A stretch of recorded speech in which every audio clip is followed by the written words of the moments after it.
தேவனுடைய வேத வாக்கியங்களை ஆராய்ந்து பார்க்கும்படியாக கூடி வந்திருக்கிற தேவனுடைய பிள்ளைகள் யாவருக்கும் ஆண்டவராகிய இயேசு கிறிஸ்து நாமத்தினாலே வாழ்த்துக்களையும் ஸ்தோத்திரங்களையும் தெரிவித்துக் கொள்வோம். இந்த மாலை பொழுதிலும் நாம் சிறிது நேரமாக வேதாந்திலிருந்து சில ஆலோசனை நாம் கற்றுக்கொள்வோம். லூக்கா 21 அதிகாரம் வசனம் 19 வாசி கேட்போம். லூக்கா 21 அதிகாரம் வசனம் 19. உங்கள் பொறுமையினாலே உங்கள் ஆத்துமாக்களை காத்துக்கொள்ளுங்கள். சரிங்க, அப்ப இந்த மாலை வேளையிலே நாம் பார்க்க போகிற காரியமானது நம்முடைய ஆத்மாவை காத்துக்கொள்ளக்கூடிய காரியத்தை குறித்து நாம் பார்க்க போகிறோம்.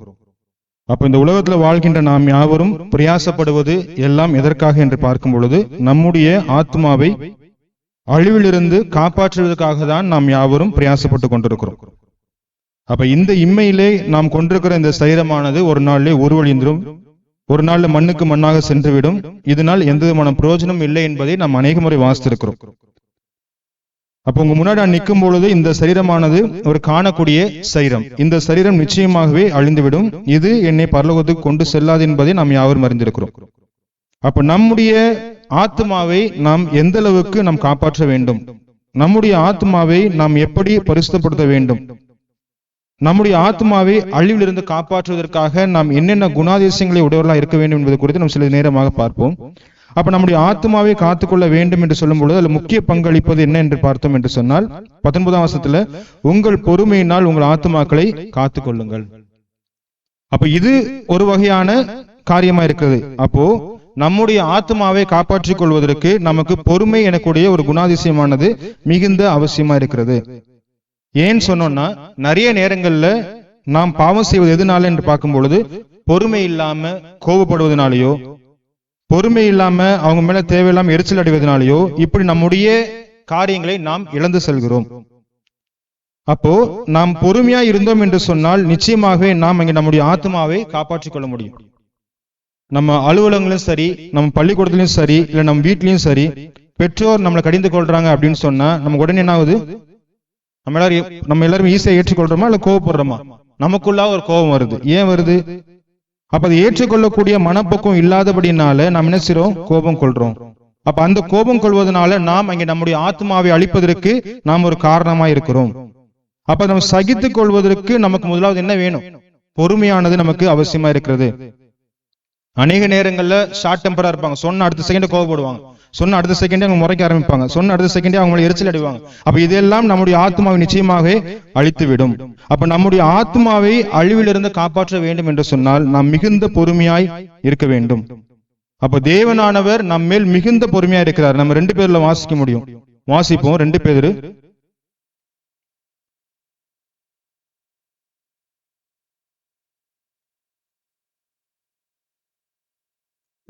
3 அதிகாரம் வசனம் 9 வாசிப்போம்.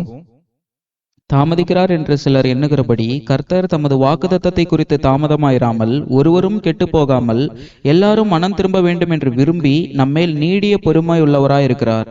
சரி, அப்ப இது தேவனுடைய உதாரணமா இருக்கிறது. தேவன் நம்மேல் கொண்டிருக்கிற அந்த பொறுமையை அங்கே விளங்க பண்ணுகிறார். என்ன பொறுமை?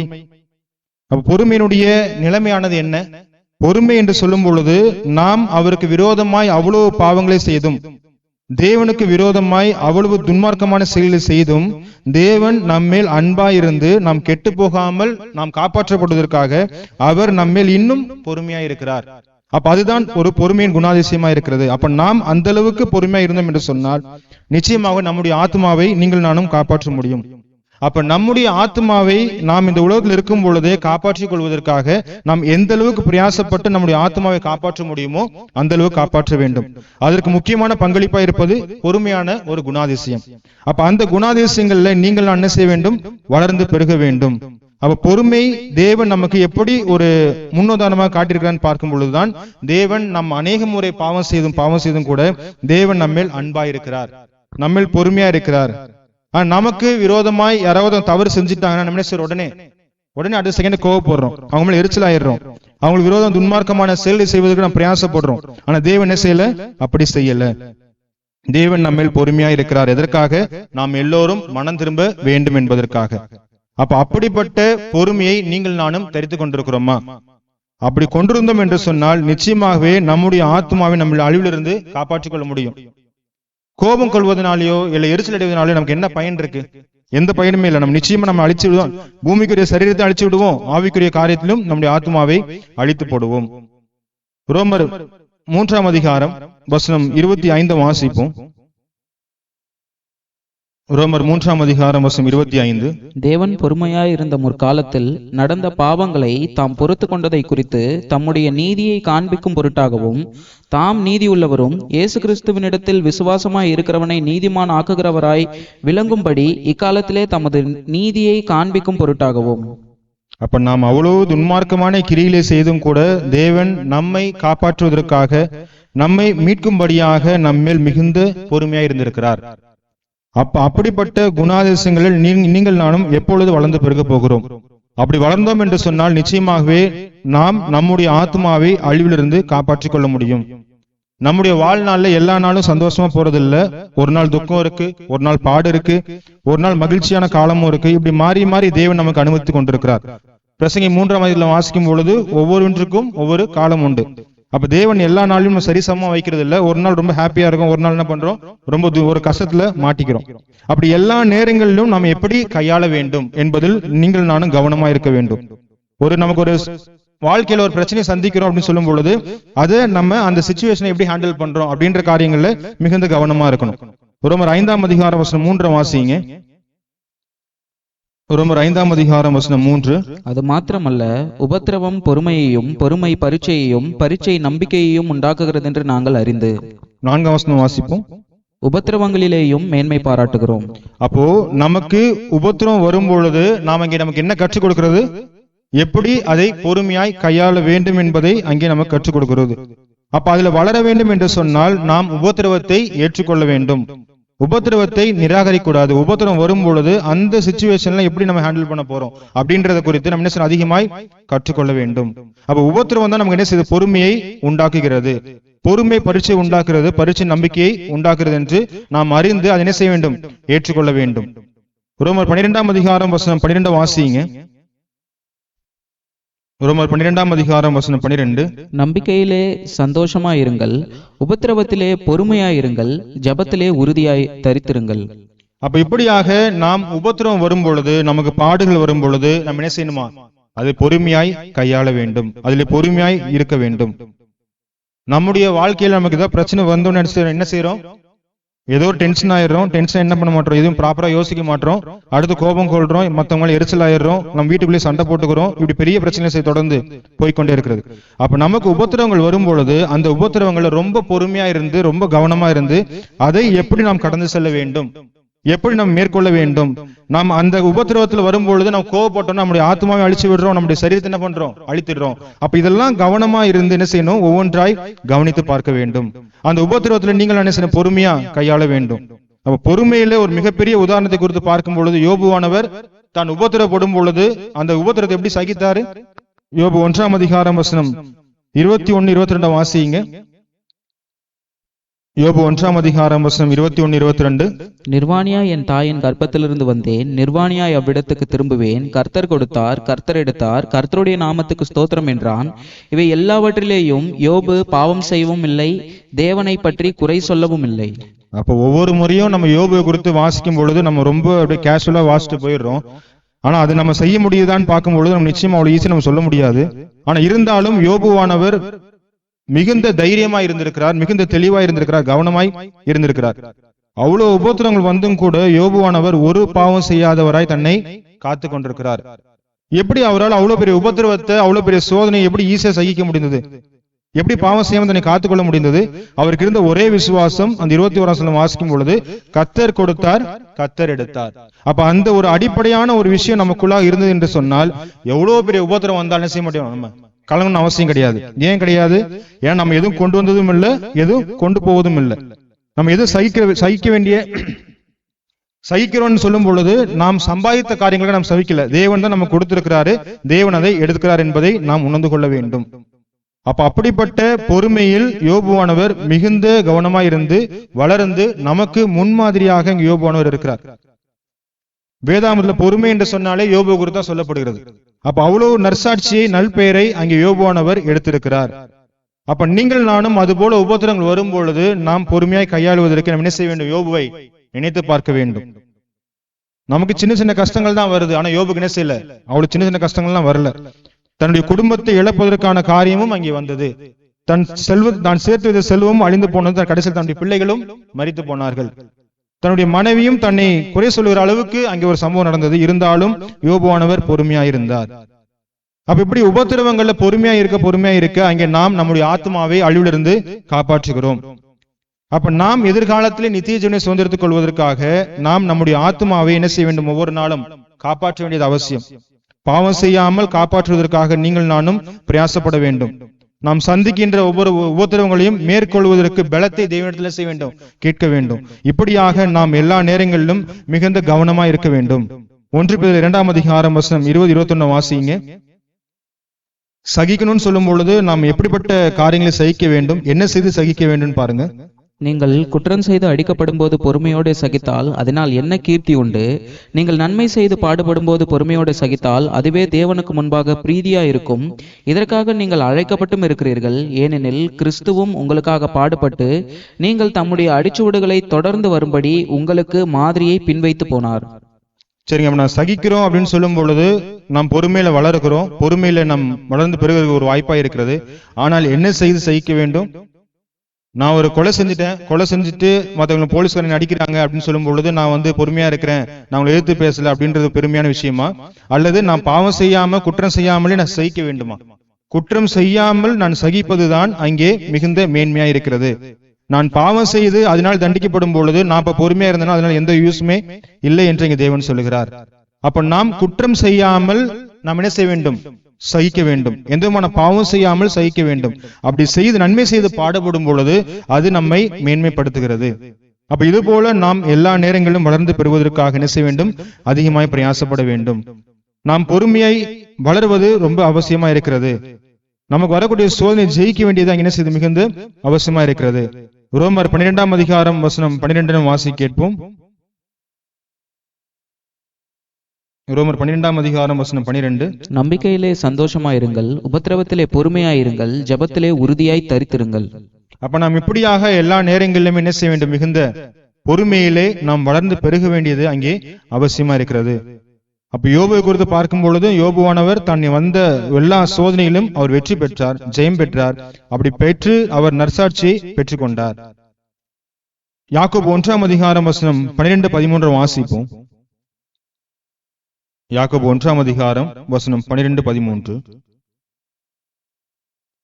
சோதனையை சகிக்கிற மனுஷன் பாக்கியவான், அவன் உத்தமன் என்று விளங்கின பின்பு கர்த்தர் தம்மிடத்தில் அன்பு கூறுகிறவர்களுக்கு வாக்குத்தத்தம் பண்ணின ஜீவ கிரீடத்தை பெறுவான். சோதிக்கப்படுகிற எவனும் நான் தேவனால் சோதிக்கப்படுகிறேன் என்று சொல்லாதிருப்பானாக. தேவன் பொல்லாங்கினால் சோதிக்கப்படுகிறவர் அல்ல, ஒருவனையும் அவர் சோதிக்கிறவரும் அல்ல. சரிங்க, அப்போ நாம் எல்லா நேரங்களிலும் மிகுந்த கவனமா இருந்து சோதனை சகிக்கும் பொழுது நாம் எப்படிப்பட்ட பெயர் எடுக்கிறோம்? சோதனையை சகிக்கிற மனுஷன் பாக்கியவான். அப்ப நாம் சோதனையை வரும் பொழுது அதை ஏற்றுக்கொள்ள வேண்டும், அதை நிராகரிக்க கூடாது. அந்த சோதனையில் நீங்கள் நானும் வெற்றி பெற வேண்டும். வெற்றி பெற்றோம் என்று சொன்னால் நீங்கள் நானும் பாக்கியவான் என்று அங்கே அழைக்கப்படுகிறோம். அது மாத்திரமல்ல, அப்படி வெற்றி பெற்ற பிற்பாடு அங்கே தேவன் நமக்கு என்ன தருகிறார்? அவன் உத்தமன் என்று விளங்கின பின்பு கர்த்தர் தம்மிடத்தில் அன்பு கூறுகிறவர்களுக்கு வாக்குத்தத்தம் பண்ண ஜீவ கிரீடத்தை பெறுவான். அப்ப இதுதான் நம்முடைய நோக்கமா இருக்க வேண்டும். அந்த அழியாத கிரீடத்தை பெற்றுக் கொள்வதற்காக நீங்கள் நானும் எப்படியெல்லாம் நம்முடைய ஆத்மாவை காப்பாற்றுகிறோம், அந்த அழியாத நித்திய ஜீவனை பெற்றுக் கொள்வதற்காக, அந்த கிரீடத்தை பெற்றுக் கொள்வதற்காக நம்முடைய ஆத்மாவுக்கு வரக்கூடிய சோதனையிலே நீங்கள் நானும் எப்படி அதை கையாளுகிறோம், அதில் எப்படி வெற்றி பெற்று அந்த கிரீடத்தை பெற்றுக் கொள்வதற்கான ஒரு வாய்ப்பை தக்க வைத்துக் கொள்கிறோம் என்பதிலே நீங்கள் நானும் மிகுந்த கவனமா இருக்க வேண்டும். யாக்கோபு 5ஆம் அதிகாரம் வசனம் 11 வாசிக்கும் பொழுது அங்கே யோபுவை குறித்து திரும்பவும் தேவன் அங்கே சொல்கிறார் பாருங்கள். இதோ பொறுமையாய் இருக்கிறவர்களை பாக்கியவான்கள் என்கிறோமே, யோபின் பொறுமையை குறித்து கேள்விப்பட்டிருக்கிறீர்கள், கர்த்தருடைய செயலின் முடிவையும் கண்டிருக்கிறீர்கள். கர்த்தர் மிகுந்த உருக்கமும் இரக்கமும் உள்ளவராயிருக்கிறாரே. அப்ப யோபு குறித்து நாம் வாசிச்சிருக்கிறோம். அதனால சொல்றாரு பாருங்க, இதோ பொறுமையா இருக்கிறவர்களை பாக்கியவான்கள் என்கிறோமே, யோபின் பொறுமையை குறித்து கேள்விப்பட்டிருக்கிறீர்கள், கர்த்தரின் செயலின் முடிவையும் கண்டிருக்கிறீர்கள். அப்ப யோபு பொறுமையா இருந்தார். அதற்காக தேவன் அவருக்கு இரட்டிப்பான ஆசீர்வாதத்தை கொடுத்தார், பூமிக்குரிய ஆசீர்வாதத்தை அவர் கொடுத்தார். அப்ப நாம் பொறுமையா இருந்து நம்முடைய ஆத்மாவை காப்பாற்றும் பொழுது நிச்சயமாக நீங்கள் நானும் ஆவிக்குரிய அழியாத அந்த கிரீடத்தை பெற்றுக்கொள்ள முடியும் என்று தேவன் நமக்கு ஒரு வாக்குத்தத்தம் பண்ணியிருக்கிறார். அப்ப நாம் என்ன செய்ய வேண்டும்? நமக்கு ஒவ்வொரு நாளும் வரக்கூடிய சோதனையிலும் பாடுகளிலும் வெற்றி பெறுவதற்கான வாய்ப்பை தக்க வைத்துக் கொள்ள வேண்டும். சோதனை வருகிறதா, உபத்திரம் வருகிறதா, அந்த நேரங்களில் எப்படி கையாள வேண்டும்? நான் பாவம் செய்யக்கூடிய எனக்கு சூழ்நிலை ஏற்படுகிறதா என்று பார்த்து என்ன செய்யக்கூடாது? நான் பாவம் செய்யாமல் என்ன நானே காத்துக்கொள்ள வேண்டும். அப்படி பொறுமையான ஒரு குணாதிசயத்தை நீங்கள் நானும் கையாண்டோம் என்று சொன்னால் நிச்சயமாக நமக்கு நிறைய ஆசீர்வாதம் கிடைக்கும். அப்ப பொறுமையா இருக்கிறதுனால என்னென்னலாம் சாதிக்க முடியும் அப்படின்னு பாருங்க. நீதிமொழிகள் 25ஆம் அதிகாரம் வசனம் 15 வாசிப்போம். நீதிமொழிகள் 25ஆம் அதிகாரம் வசனம் 15. நாம் பொறுமையா இருப்பதனால நமக்கு கிடைக்கக்கூடிய ஆசீர்வாதங்கள் என்னன்னு பாருங்க. நீண்ட பொறுமையினாலே பிரபுவையும் சம்மதிக்க பண்ணலாம், இனிய நாவு எலும்பையும் நொறுக்கும். அப்போ நாம ஏதோ அவசரப்பட்டு செய்யாம பொறுமையா இருந்தோம்னு சொன்னா நம்ம என்ன செய்ய அநேக காரியங்களை சாதிக்க முடியும், அநேக காரியங்களை சம்மதிக்க பண்ண வைக்க முடியும். அப்போ 15ஆம் வசனம் சொல்றாரு பாருங்க, நீண்ட பொறுமையினால் பிரபுவையும் சம்மதிக்க பண்ணலாம்.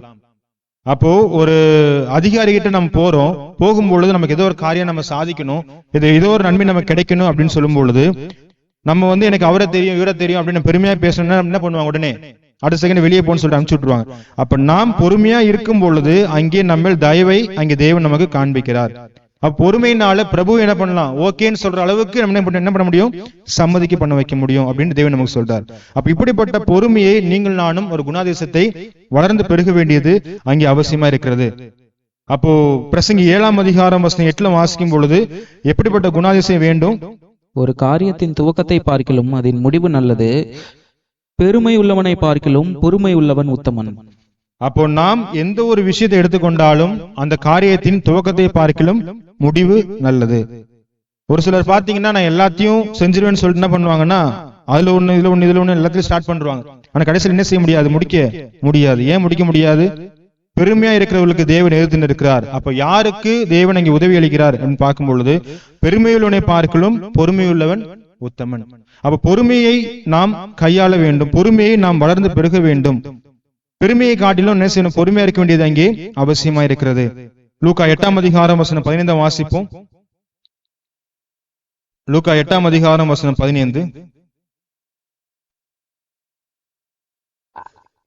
நல்ல நிலத்தில் விதைக்கப்பட்டவர்கள் வசனத்தை கேட்டு அதை உண்மையும் நன்மையுமான இதயத்திலே காத்து பொறுமையுடனே பலன் கொடுக்கிறவர்களாய் இருக்கிறார்கள்.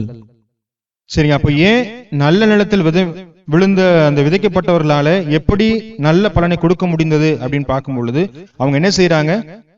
நல்ல நிலத்தில் விதைக்கப்பட்டவர்கள் வசனத்தை கேட்டு அதை உண்மையும் நன்மையுமான இருதயத்தில் காத்து பொறுமையுடனே பலன் கொடுக்கிறவர்களாய் இருக்கிறார்கள். அப்ப அந்த 4 வகையான நிலத்தை குறித்து நாம் பார்க்கும் பொழுதும் கூட அதுல யாரால அதிக பலன்களை கொடுக்க முடிந்தது? நல்ல நிலத்தில் விதைக்கப்பட்டவங்களால மட்டும்தான் கொடுக்க முடிந்தது. ஏன் கொடுக்க முடிந்ததுன்னா அவங்க பொறுமையாய் அதை காத்துக் கொள்கிறார்கள். ஆனா மற்றவர்களுக்கு வழியிறவி விதைக்கப்பட்டவங்களை அந்த என்ன பண்ணிடுது? அந்த பறவையானது எடுத்துட்டு போயிடுது. அதே முள்ளுள்ள இடங்கள் விதைக்கப்பட்டவங்க என்ன பண்ணுது? நெருக்கமானது வருகிறது. கற்பாறை இடங்கள் விதைக்கப்பட்டவங்க என்ன செய்யுது? வேர்கொள்ள முடியாம தவிக்கிறாங்க. இப்படி அநேக உபத்திரவங்களை சகிக்க முடியாம போனதுனால அவங்களால் எந்த பலனையும் கொடுக்க முடியவில்லை. நல்ல நிலத்தில் விதைக்கப்பட்டவங்க வசனத்தை காத்துக்கொண்டு பொறுமையாய் செயல்பட்டதுனால அவர்கள் பலன் கொடுக்க முடிந்தது. அப்ப நீங்கள் நானும் நம்முடைய ஆவிக்குரிய ஆத்மாவை இழந்து போகாமல் அதை காப்பாற்றிக் கொள்வதற்காக எப்படிப்பட்ட பொறுமையில் நீங்கள் நானும் வளர்ந்து பெறுகிறோம் என்பதை என்ன செய்ய வேண்டும்? ஒவ்வொரு நாளும் யோசித்து பார்க்க வேண்டும். அப்ப கோவப்படுவதனால நமக்கு எந்த விதமான பயனுமே இல்லை, எரிச்சல் அடைவதனால எந்த விதமான பயனுமே இல்லை. அப்படி என்ன செய்ய போறோம்? கோவப்பட்டு என்ன செய்ய போறோம்? அவங்கள எதிர்த்து பேச போறோம், அவங்க இழந்து போக போறோம், நம்முடைய ஆவிக்குரிய ஆத்மாவையும் இழந்து போய்விடுவோம். அப்ப ஆகையினால நமக்கு வரக்கூடிய ஒவ்வொரு சோதனைகளும் பாடுகள் என்ன செய்ய வேண்டும்? கவனமாய் சகித்து அதை ஏற்றுக்கொள்ள வேண்டும். அப்ப சகிப்புத்தன்மை தான் நமக்கு மிகுந்த கிறிஸ்தவர்களுக்கு ஒரு பெருமையான ஒரு காரியமா இருக்கிறது. சகிக்க வேண்டும், தாழ்மையா இருக்க வேண்டும், அதை ஏற்றுக்கொள்ள வேண்டும், அசட்டை செய்யாமல் அதை பொறுமையா என்ன செய்ய வேண்டும்? அந்த காரியங்கள்ல நீங்கள் நானும் கையாள வேண்டியது மிகுந்த அவசியமா இருக்கிறது. கொலோசியர் 1ஆம் அதிகாரம் வசனம் 11 வாசிப்போம். கொலோசியர் 1ஆம் அதிகாரம் வசனம் 11. சந்தோஷத்தோடே கூடிய எல்லா பொறுமையும் நீடிய சாந்தமும் உண்டாவதற்கு மகிமையான அவருடைய வல்லமையின்படி எல்லா வல்லமையாலும் பலப்படுத்தப்படவும் உங்களுக்காக வேண்டுதல் செய்கிறோம். அப்ப நாம் பொறுமையில வளர வேண்டும், நீடிய சாந்தத்துல வளர வேண்டும். இப்படிப்பட்ட தன்மைகள்ல வளர்ந்து நாம் பெருகும் பொழுது நிச்சயமாகவே நாம் நம்முடைய ஆத்துமாவை அழிவிலிருந்து காப்பாற்றிக் கொள்ள முடியும். அப்ப நாம் என்னைக்கு இது போல குணாதிசயம் வளர்ந்து பெறுகிறோமோ அது நிச்சயமாகவே நம்முடைய ஆத்மாவை அழிவிலிருந்து காப்பாற்றுவதற்கு உதவிகரமா இருக்கும். நம்ம ரொம்ப குறுகிய காலத்துல கோபப்படுவதனாலேயோ இல்ல மற்றவங்களை எரிச்சல் கொள்வதனாலேயோ இல்ல நமக்கு போதிக்கிறவங்க மேல கோபம் கொள்வதனாலேயோ நமக்கு என்ன பயன் இருக்கு? எந்த பயனுமே இல்லை. அப்ப நாம் போதிக்கப்படும் பொழுதும் நம்மை சிர்ச்சிக்கும் பொழுதும் நமக்கு தேவனுடைய ஆலோசனை சொல்லும் பொழுதும் என்ன செய்ய வேண்டும்? கவனமாய் அதை ஏற்றுக்கொள்ள வேண்டும். நாம் சகித்துக் கொள்ள வேண்டும். நாம் ஏனென்று சொன்னால் நாம் தவறுகள் செய்திருக்கும் பொழுது நாம் சகித்துக் கொள்ள வேண்டும். குற்றம் செய்யாமல் நாம் பொறுமையா இருந்து என்ன செய்ய எல்லா காரியங்களும் வளர்ந்து பெருக வேண்டியது அவசியமா இருக்கிறது. அப்போ இதுக்கு ஒரு சில உதாரணங்களை வாசனம் நிறைவு செய்வோம். அப்ப பொறுமையாய் இருந்து தேவனுடைய ஆசீர்வாதங்களை பெற்றுக்கொண்டவர்கள் எப்படி இருந்தாங்க? பொறுமையை கையாளாம அந்த நேரங்களில் தவறுகளை செய்து எப்படி தேவனுடைய தண்டனை ஏற்றுக்கொண்டாங்க நம்ம பார்ப்போம். ஆதியாகமம் 12ஆம் அதிகாரம் வசனம் 1-3 வரை வாசி கேட்போம். ஆதியாகமம் 12ஆம் அதிகாரம் வசனம் 1-3. கர்த்தர் ஆபிரகாமை நோக்கி, நீ உன் தேசத்தையும் உன் இனத்தையும் உன் தகப்பனுடைய வீட்டையும் விட்டு புறப்பட்டு நான் உனக்கு காண்பிக்கும் தேசத்துக்கு போ. நான் உன்னை பெரிய ஜாதியாக்கி உன்னை ஆசிர்வதித்து உன் பெயரை பெருமைப்படுத்துவேன். நீ ஆசீர்வாதமாயிருப்பாய். உன்னை ஆசீர்வதிக்கிறவர்களை ஆசீர்வதிப்பேன், உன்னை சபிக்கிறவனை சபிப்பேன். பூமியில் உள்ள வம்சங்கள் எல்லாம் உனக்குள் ஆசீர்வதிக்கப்படும் என்றார். சரிங்க. அப்ப ஆபிரகாமை குறித்து பார்க்கும் பொழுது அவர்தான் விசுவாசின் தகப்பனாக இருக்கிறார். விசுவாசத்திற்கு ஒரு மாதிரியா இருக்கிறார், ஒரு உதாரணமாய் காணப்படுகிறார். அப்ப ஏன் அவருக்கு அப்படிப்பட்ட ஒரு பெயர் கிடைத்தது என்று பார்க்கும் பொழுது நம்பிக்கைக்கு ஏதுவல்லாதிருந்தும் அவர் அந்த காரியங்களை விசுவாசித்தார். அதனால் அவர் அந்த பெயரை எடுக்க முடிந்தது. அப்ப நீங்கள் நானும் இது போல பொறுமையாய் இருக்க முடியுமா? ஆபிரகாமுக்கு தேவன் வாக்குத்தத்தம் பண்ணினார். அவர் ஒரு சந்ததி கிடைக்கும்னு சொன்னாரு. கடற்கரை மணலை பாரு, அந்த அளவுக்கு ஒரு சந்ததி கொடுப்பேன்னு சொன்னாரு. கடற்கரை மணல் என்ன செய்ய முடியாது, நம்ம எண்ணி பார்க்க முடியாது. ஆனா அவ்வளவு பெரிய சந்ததி உனக்கு கொடுப்பேன்னு சொன்னார். வானத்து நட்சத்திரங்களை பாரு, அவ்வளவு பெரிய சந்ததியை கொடுப்பேன்னு சொன்னார். அப்ப இதெல்லாம் நம்புறதுக்கு ஏதுவல்லாது இருந்தும் இவர் என்ன பண்ணார்? விசுவாசித்தார். ஆனா அவருக்கு என்ன செய்யல? குழந்தை இல்ல. அவருடைய சரீரம் எப்படி இருந்துச்சு? சாராவுடைய கர்ப்பம் செத்து போயிருந்தது. அப்ப இவருடைய சரீரம் ஒத்துழைக்கல. ஆனா இருந்தாலும் என்ன பண்ணார்? அது விசுவாசித்தார். ஆதியாகமம் 21ஆம் அதிகாரம் வசனம் 5 வாசிப்போம். 4-5 வாசிங்க. தன் குமாரனாகிய ஈசாக்கு பிறந்த 8ஆம் நாளிலே ஆபிரகாம் தனக்கு தேவன் கட்டளையிட்டு இருந்தபடி அவனுக்கு விருத்த சேதனம் பண்ணினான். தன் குமாரனாகிய ஈசாக்கு பிறந்தபோது ஆபிரகாம் 100 வயதாயிருந்தான். அப்ப 75 வயதுல தேவன் கூப்பிட்டாரு. அப்படி கூட்டும் கூட அவருக்கு என்ன செய்யல? குழந்தைய பிள்ளையானது இல்ல. ஆனா 100ஆம் வயதுல அவருக்கு என்ன பண்ணது? ஒரு பிள்ளையானது பிறந்தது. அப்ப 25 வருடங்கள் அவர் பொறுமையாய் காத்து அந்த நம்பிக்கையிலே அவர் விசுவாச உறுதியா என்ன பண்ணார்? ஆபிரகாம் இருந்து பொறுமையிலே அவர் வளர்ந்து பெருகினார். அப்ப நாம் இது போல பொறுமையா இருந்தோம் என்று சொன்னால் நிச்சயமாக தேவனுடைய ஆசீர்வாதத்தை நீங்கள் நானும் பெற்றுக்கொள்ள முடியும். அப்ப நாம் இப்படிப்பட்ட குணாதிசயங்கள் என்ன செய்ய வளர்ந்து பெறுவதற்காக அதிகமாய் பயிற்சி எடுத்துக்கொள்ள வேண்டும். நமக்கு ரோட்ல போகும்பொழுதே ஒரு பிரச்சனை வரும். நம்ம கரெக்டா போயிருந்தாலுமே என்ன பண்ணுவாங்க? இன்னொருத்தவங்க வந்து நமக்கு ஆக்சிடென்ட் பண்ற மாதிரி வந்திருப்பாங்க. ஆனா அப்பயும் நம்ம என்ன செய்யணும்? பொறுமையா கையாள வேண்டும். அப்படி எல்லா நேரங்களிலும் எல்லா சிச்சுவேஷனும் கையாளுவதற்கான ஞானமும் பலமும் நமக்கு இருக்க வேண்டியது அவசியமா இருக்கிறது. எந்த அளவுக்கு நம்ம பொறுமையா இருக்கிறோமோ அந்த அளவுக்கு நீங்கள் நானும் நம்முடைய ஆத்மாவை காப்பாற்ற முடியும். எந்த அளவுக்கு நம்ம குறுகிய காலத்துல கோவப்படுறோமோ நம்ம நிச்சயமா நம்முடைய ஆத்மாவை அழிவுக்கு கொண்டு செல்லக்கூடிய வழி வைக்கிறதுக்கு அது ஏதுவா இருக்கும். அப்ப நாம் அடுத்த உதாரணத்தை குறித்து பார்க்கும் பொழுது 2 ராஜாக்கள் 5ஆம் அதிகாரம் வசனம் 9-12 வரை வாசி கேட்போம். 2 ராஜாக்கள் 5ஆம் அதிகாரம் வசனம் 9-12. அப்படியே நாகமான் தன் குதிரைகளோடும் தன் ரதத்தோடும் வந்து எலிசாவின் வாசற்படியிலே நின்றான். அப்பொழுது எலிசா அவனிடத்தில் ஆள் அனுப்பி, நீ போய் யோர்தானில் 7 தரம் ஸ்நானம் பண்ணு, அப்பொழுது உன் மாம்சம் மாறி நீ சுத்தமாவாய் என்று சொன்னான். அதற்கு நாகமான் கடுங்கோபம் கொண்டு புறப்பட்டு போய் அவன் வெளியே வந்து நின்று தன் தேவனாகிய கர்த்தருடைய நாமத்தை தொழுது தன் கையினாலே அந்த இடத்தை தடவி இவ்விதமாய் குஷ்டரோகத்தை நீக்கிவிடுவான் என்று எனக்குள் நினைத்திருந்தேன். நான் ஸ்நானம் பண்ணி சுத்தமாகிறதற்கு இஸ்ரவேலின் தண்ணீர்கள் எல்லாவற்றிலும் தமஸ்குவின் நதிகளாகிய ஆப்னாவும் பர்பாரும் நல்லதல்லவோ என்று சொல்லி உக்கிரத்தோடு திரும்பி போனான். சரிங்க. அப்ப இங்க சீரிய ராஜாவின் படைத்தலைவன் நாகமான் என்கிற ஒரு மனுஷன் இருக்கிறாரு. அவர் குஷ்டரோகம் பிடிச்சிருக்கு. இப்ப அந்த குஷ்டரோகத்தை சரி செய்வதற்காக இவங்க தேடுறாங்க. அப்படி ஆள் தேடும் பொழுது இப்ப என்ன பண்றாங்க? இங்கே இந்த எலிசா கிட்ட வராங்க. அப்படி வரும் பொழுது அவர் என்ன சொல்றாரு? எலிசா சொல்லக்கூடிய காரியமானது 10ஆம் வசனத்துல, அவனிடத்தில் ஆள் அனுப்பி, நீ போய் யோர்தானில் 7 தரம் ஸ்நானம் பண்ணு, அப்பொழுது உன் மாம்சம் மாறி நீ சுத்தமாவே என்று சொன்னான். அப்ப எலிசா சொன்ன கட்டளை என்ன? அவனுக்கு குஷ்டரோகம் நீங்கணும் அப்படின்னு சொன்னா யோர்தான்ல என்ன சொன்னோம்? 7 தரம் ஸ்நானம் பண்ணணும். ஆனா இந்த நாகமான் என்ன பண்ணாரு? 11ஆம் வசனத்துல அப்படி சொன்ன அடுத்த செகண்டே அதற்கு நாகமான் கடும் கோபம் கொண்டு புறப்பட்டு போய் அவன் வெளியே வந்து நின்று தன் தேவனாகிய கர்த்தருடைய நாமத்தை தொழுது தன் கையினால் அந்த இடத்தை தடவி இவ்விதமாய் குஷ்டரோகத்தை நீக்கி விடுவான் என்று எனக்குள் நினைத்திருந்தேன். அப்ப அவருடைய பாயிண்ட் ஆஃப் வியூ எல்லாம் வேற மாதிரி இருக்கு. ஆனா என்ன சில இவர் யோர்தானில் போய் ஸ்நானம் பண்ண சொன்னார். அப்படி சொன்னதுனால இவர் என்ன பண்றார்? கோவப்பட்டு கடுங்கோபம் கொண்டு வெளியே கிளம்பிட்டார். இப்ப அப்படி வெளியே கிளம்புறதுனால அவருக்கு ஏதாவது அவருக்கு குஷ்டரோகம் நீங்கினதா அப்படின்னு பாத்தீங்கன்னா குஷ்டரோகம் என்ன செய்யல, நீங்கல. ஏன் நீங்கல? அவர் பொறுமையாய் அவர் சொன்னதை என்ன செஞ்சிருக்க வேண்டும்? கையாண்டிருக்க வேண்டும். அப்ப எதற்காக இதை பாக்குறோம்னு சொல்லும் பொழுது, நம்ம எப்பயாவது கோபம் கொள்றோம் இல்ல பொறுமையா இல்ல அப்படின்னு சொன்னா அந்த டைம் என்ன செய்யாது? நம்முடைய மைண்ட் நிச்சயமா வேலை செய்யாது. ஒரு பதட்டமான சூழ்நிலையிலோ ஒரு கோபமான சூழ்நிலையோ நம்முடைய இருதயமானது என்ன செய்யறது? அங்கே வேலை செய்கிறது இல்ல. அவர்கள் சொல்லக்கூடிய ஆலோசனையை ஏற்றுக்கொள்ளக்கூடிய மனப்பக்குவம் நமக்கு வர்றதில்லை. அவங்க நல்லது சொன்னாலுமே அவங்க என்ன சொல்றது நம்ம என்ன கேட்கறது அப்படின்ற ஒரு மைண்ட் செட் நமக்குள்ளாக வந்து விடுகிறது. அப்ப இவருக்கு அந்த குஷ்டரோகம் நீங்கணும் அப்படின்னு சொன்னா என்ன பண்ணணும்? எலிசா சொன்னபடியாக 7 தரம் போய் ஸ்நானம் பண்ணணும். அப்ப இவர் பாருங்க, அந்த அவர் எதிர்பார்த்து வந்த விஷயம் வேற, நடக்கிற விஷயம் வேற. அப்படி நடந்தபடி என்ன பண்றாரு? கோபம் கொள்றாரு. கோபம் கொண்டு அந்த ஆலோசனையை நிராகரித்தார். அவர் அந்த சூழ்நிலையில பொறுமையை கையாளவில்லை. அப்படி கையாளதபடினால் என்ன செஞ்சு அவருக்கு குஷ்டரோகம் நீங்காமல் இருந்தது. ஆனால் இருந்தாலும் அவருக்கு எப்பொழுது அந்த ஒரு வாய்ப்பு கிடைத்ததுன்னு பார்த்தீங்கன்னா 2 ராஜாக்கள் 5ஆம் அதிகாரம் வசனம் 13-15 வாசிங்க. அவன் ஊழியக்காரர் சமீபத்தில் வந்து அவனை நோக்கி, தகப்பனே, அந்த தீர்க்கதரிசி ஒரு பெரிய காரியத்தை செய்ய உமக்கு சொல்லியிருந்தால் அதை நீர் செய்வீர் அல்லவா?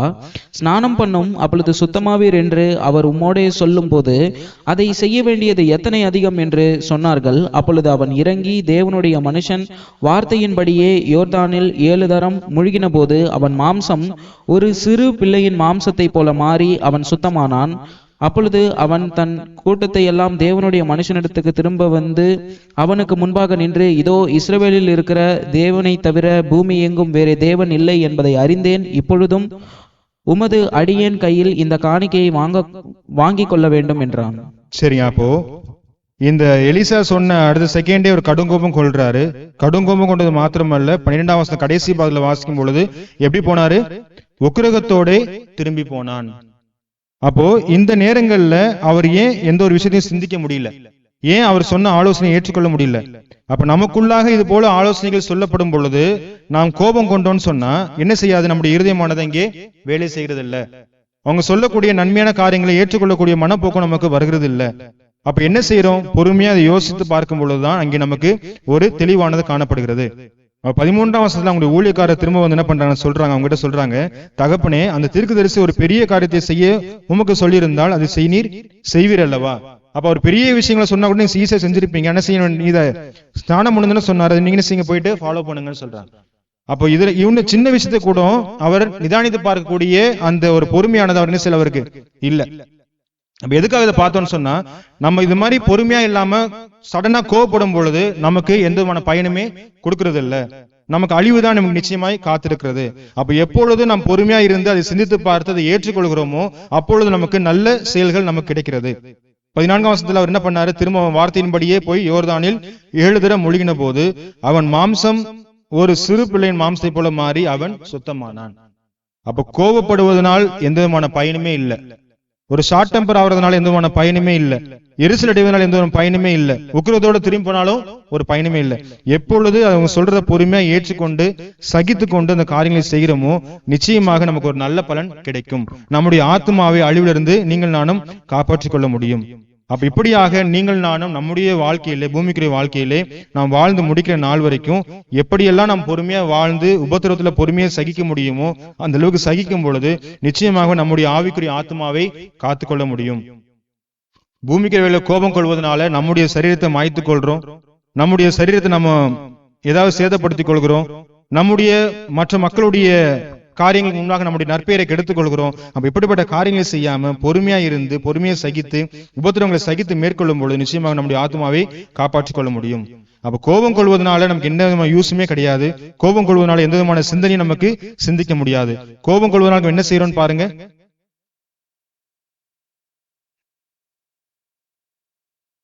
பிரசங்கி 7ஆம் அதிகாரம்